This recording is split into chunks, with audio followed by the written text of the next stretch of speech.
তোমার আব্বুর নাম কি? নেপাল চন্দ্র দাস। নেপাল চন্দ্র দাস। তোমার আগের নাম ছিল কি? আগের নাম আছিল প্রণয় চন্দ্র দাস। প্রণয় চন্দ্র দাস ছিল, আর এখন নাম মোহাম্মদ ইয়াসিন। মোহাম্মদ ইয়াসিন এখন বর্তমান নাম ওনার। ওই যে এখানে সব, আচ্ছা এটা ফার্স্ট দেখাইছো, ওই যে এখানে কিন্তু সবকিছু রয়েছে। এটা কালকে আমরা দুদিন আগে আসছিলাম আইসা। আসসালামু আলাইকুম প্রিয় দর্শক শ্রোতা মণ্ডলী, দেশ এবং প্রবাসে যে যেখান থেকে যুক্ত রয়েছেন সকলকে জানাচ্ছি আন্তরিক অভিনন্দন ও শুভেচ্ছা। তো আজকে এমন একটা জায়গায় চলে আসছি, এমন একটা ভিডিও করার জন্য আসছি। মূলত আমি সচরাচর আপনারা যারা আমার পেজে ভিডিও দেখেন, আমি কিন্তু এই টাইপের ভিডিও করি না। তো বিষয়টা হচ্ছে আমার এক ভাই হিন্দু থেকে মুসলমান হয়েছে। তো ওনার বাড়িটা হচ্ছে, আচ্ছা তোমার বাড়িটা কোন জায়গায় একটু পরিচয়টা দাও। মেচিন্তপুর। ওই জায়গা মানে মেচিন্তপুর গ্রামের নাম মেচিন্তপুর। কোন ইউনিয়ন তোমাদের? শাকপুর ইউনিয়ন। শাকপুর ইউনিয়ন, বরুড়া থানা, কুমিল্লা জেলা। তো সে হিন্দু থেকে মুসলমান হয়েছে। তুমি কি করতাম? কর্ম কি ছিল? আমি সিএনজি চালাইতাম। কর্ম ছিল সিএনজি চালাইতো। তো মুসলমান হয়েছে যে মানে কোন জায়গায় হয়েছে? হয়েছিল ইমাম সাহেবের কাছে। এই বরুড়া মাদ্রাসা, কর্মী মাদ্রাসা। তো বরুড়া কর্মী মাদ্রাসা আপনারা জানেন যে সকলেই কুমিল্লার মধ্যে বর্তমানে সবচেয়ে ভালো মানের একটি মাদ্রাসা বরুড়া কর্মী মাদ্রাসা। তো সেই মাদ্রাসায় কিন্তু সেই নুমান সাহেবের কাছে, আমাদের মাওলানা নুমান সাহেবের কাছে মুসলমান হয়েছে। তো আচ্ছা, আমরা একটা কথা শুনলাম যে নুমান সাহেব তুমি যখন মুসলমান হয়েছো, মুসলমান হওয়ার পর পরে নুমান সাহেব নাকি তোমার অফার করছিল যে মানে বলছিল একটা বাসস্থানের ব্যবস্থা করে দিবে। কইছে কিন্তু আমার কাছে সহযোগিতা করবো, কিন্তু আমি মানা করছি। আমি ওই টাইমে গাড়ি চালাতে পারতাম, আমি অনেক আমার সহযোগিতা করতে চাইছি, কিন্তু আমি ডাইরেক্ট নিষেধ করছি। আমি মানে তুমি তখন সচ্ছল ছিলা? হ্যাঁ, আমি ওই সময় আমার কর্ম আছিল, কর্ম করতাম, নিজে চলতে পারতাম। আমার তো মানুষের সহযোগিতার দরকার ছিল না। আমি চাইছি যে নিজের পায়ে নিজে দাঁড়ানোর লাগে। আচ্ছা আচ্ছা। আল্লাহ যে আমার মানে ঈদের দিন আমার এই অবস্থা, মানে মূলত আজকে আসার কারণ হচ্ছে সে হিন্দু থেকে মুসলমান হয়েছে, বিষয়টা এমন না। আজকে আসার মূল উদ্দেশ্য হচ্ছে সে কিন্তু আমাদের কাছে কোনো সহযোগিতা চায় না এই পর্যন্ত, কিন্তু এখন এমন একটা অবস্থায় আছে যে আমি তার ওয়াইফকে প্রশ্ন করছি যে ওষুধ কিনতে পারে কিনা, মানে ওষুধ কিনতে পারে কিনা অথবা ওষুধ আছে কিনা। সে বলছে যে ওষুধ তো দূরের কথা, খাবারও মিলাতে পারতে কষ্ট হয়, মানে খাবার সংগ্রহ করতে কষ্ট হয়, তাদের এই অবস্থায় চলে আসছে। তো যে ছেলেটা আসলে অফার করছিল যে বাসস্থানের ব্যবস্থা করে দিবে, সে প্রত্যাখ্যান করছে। মূলত সে গোছাই আসলে কথাই বলতে পারে না। অনেকক্ষণ আসার পর একটু কথা বলছি যে সে বলতেছে আমি তো মুসলমান হয়েছি আল্লাহকে খুশি করার জন্য। এই মুসলমান হইয়া আমার পুরা পৃথিবীর সকল মানুষ পর হয়ে গেছে, আমার মা বলেন বাপ বলেন সবকিছু সে বলতেছে আর কি আমার কাছে। তো পুরা পৃথিবী পর হয়ে গেছে, শুধু আমি আল্লাহকে পাওয়ার জন্য সবকিছু আমি ছেড়ে দিছি। তো যাও, ওইটাও নাকি তার দুঃখ ছিল না।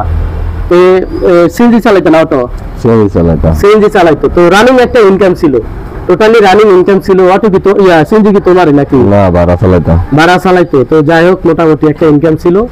এখন ঈদের দিন নামাজ পড়ে আসার সময় কোন জায়গায় অ্যাক্সিডেন্ট হয়েছে? কুমিল্লাতে। তো নামাজ পড়ে আসার সময় তার একটা সমস্যা হয়েছে। এখন সমস্যাটা কি? মেরুদণ্ড হাড্ডি ভাঙা। একটু জোরে বলো। মেরুদণ্ড হাড্ডিটা একটু ভাঙা। তো অ্যাক্সিডেন্ট হওয়ার পরপরই মানে জানতে পারলো ব্যবস্থা। আচ্ছা, আছে পরীক্ষার কাগজগুলো আছে, দেখি একটু কাগজগুলা। তো এই হচ্ছে যে রিপোর্টগুলো হাতে আসছে, এই যে তার রিপোর্টগুলা। তো এই যে এখানে, আচ্ছা ইয়াটা দেখা দিই, এই যে এফিডেভিট, সে যে হিন্দু থেকে মুসলিম হয়েছে, এই যে এটা। আর বিশেষ করে আজকের ভিডিওটা তাদের জন্যই করা যারা আশেপাশে রয়েছে, বিশেষ করে কুমিল্লা জেলা বরুড়া থানার আশেপাশে যারা রয়েছে প্রত্যেকে মেচিন্তপুর গ্রাম সকলেই চিনে। আর মেচিন্তপুর গ্রামটা হচ্ছে মূলত আমাদের গ্রামের পাশে, দেবতলী গ্রামের পূর্ব দিকে। তাদের ইউনিয়নটা হচ্ছে শাকপুর ইউনিয়ন। তো আশা করি যে যারা আশেপাশে রয়েছে, যারা চিনে এই ছেলেটাকে। তোমার আব্বুর নাম কি? নেপাল চন্দ্র দাস। নেপাল চন্দ্র দাস। তোমার আগের নাম ছিল কি? আগের নাম আছিল প্রণয় চন্দ্র দাস। প্রণয় চন্দ্র দাস ছিল, আর এখন নাম মোহাম্মদ ইয়াসিন। মোহাম্মদ ইয়াসিন এখন বর্তমান নাম ওনার। এই যে এখানে সব, আচ্ছা এটা ফার্স্ট দেখাইছো, এই যে এখানে কিন্তু সবকিছু রয়েছে। এটা কালকে আমরা দুদিন আগে আসছিলাম আইসা, আমরা পেপারটা মোবাইলে দেখছি, দেখার পর বলছি যে এটা এক কপি বাইর করার জন্য। তো আসলে মূলত তার সহযোগিতাটা, আচ্ছা কোন টাইপের সহযোগিতা তোমার করতে এখন দর্শকরা?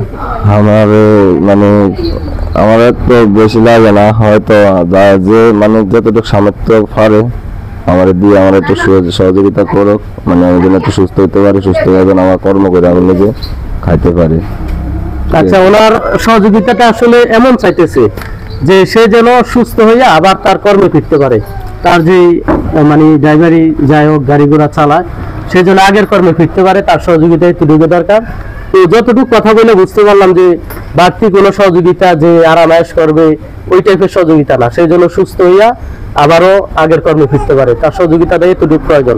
তো যারা বিশেষ করে বড়ুয়া থানার আশেপাশে যারা রয়েছেন, আমাদের থানার মধ্যে অথবা বিভিন্ন দূর দূরান্তের লোক থাকতে পারেন, আপনারা যতটুকু সম্ভব ওনাকে সহযোগিতা করার চেষ্টা করবেন। আর তোমার বিকাশ নাম্বারটা মুখস্থ আছে? না, মুখস্থ না, এই জন্য আচ্ছা, নাম্বারটা দিই। নতুন সিম নাম্বার।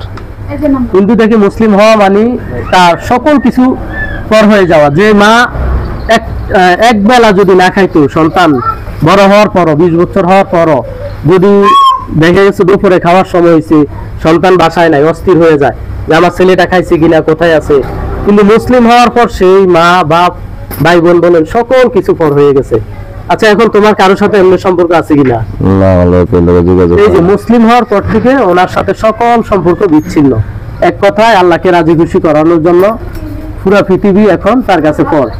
তো এই জন্য আমি যদি জানতে পারলাম যে ওনার বড় বেলা কি মুসলমান হয়েছে। ও আচ্ছা আচ্ছা, হ্যাঁ, ভালো একটা প্রশ্ন করছেন যে তোমার বড় বোন মুসলিম হয়েছে নাকি? আমার জীবন ইসলাম। তোমার সর্বপ্রথম উনি হয়েছে? মাশাআল্লাহ মাশাআল্লাহ, যাক আল্লাহ যেন তাদের ফ্যামিলিটাকে এইভাবে কবুল করে। তো তার বড় বোন প্রথমে মুসলিম হয়েছে, আর তুমি কত বছর পর? 6-7 বছর? না, তো না, আরো একটু কম হইব। আচ্ছা, যাই হোক, 4-5 বছর পর সেও মুসলিম হয়েছে। তো আমরা সকলে দোয়া করবো, এটাও দোয়া করবো যে তার ফ্যামিলিটাকে যেন আল্লাহ কবুল করেন। আর যে যতটুকু পারেন আপনারা একটু সহযোগিতা করার চেষ্টা করবেন। বিভিন্ন জায়গায় বিভিন্ন ভাবে আমরা অনেক টাকা দিয়ে থাকি, তথ্য জেনে অথবা না জেনে দিয়ে থাকি। ইনশাল্লাহ যারা চিনেন জানেন। আর সবচেয়ে ভালো হবে যদি আপনারা তার কাছে আসেন, আইসা দেখা শুইলা কথা বলে একটু সহযোগিতা করার যদি মন মানসিকতা থাকে, আপনারা এসেও সহযোগিতা করতে পারবেন। আর যারা এমনিতে দূর দূরান্তে প্রবাসী, বিশেষ করে আমার প্রবাসী ভাই যারা রয়েছেন দূর দূরান্তে, আপনারা চাইলে তার বিকাশ নাম্বারে আপনারা সহযোগিতা করতে পারেন। তো তার সহযোগিতা এতটুকু প্রয়োজন, সেই জন্য সুস্থ হয়ে আবারও কর্মটা করতে পারে। হ্যাঁ, এই চিকিৎসাটা সে যে মাজার হাড্ডিটা, সেই হাড্ডিটা ভেঙে গেছে, এই যে এখানে রিপোর্টগুলো রয়েছে। অবশ্যই আপনারা চেষ্টা করবেন সেই জন্য আবার আগের কর্মটা করতে পারে। আচ্ছা, এই নাম্বারটা বলো, একটু জোরে বলো। 0133 0133 81 81 32420 32420। নাম্বারটা আমি একটু বলতেছি, তুমি মিলিয়ে দেখো ঠিক আছে কিনা। নাম্বারটা হচ্ছে 013, আবারও 3813240 নাকি? আচ্ছা, স্ক্রিনে এই নাম্বারটা দেওয়া থাকবে। অবশ্যই যে যেখান থেকে ভিডিওটিতে যুক্ত হয়েছেন, যার সহযোগিতা করার চিন্তাধারা রয়েছে, অবশ্যই আপনারা চাইলে এই বিকাশে সহযোগিতা করতে পারেন। আর সবচেয়ে ভালো হবে আপনি এসে ওনার সাথে একটু কথা বলে। আর এই জায়গাটা হচ্ছে যেখানে, এটা তো তোমার বাড়া বাসা না? তো বাড়া বাসা, এখানে বিষয়টা হচ্ছে তার খাওয়া দাওয়া।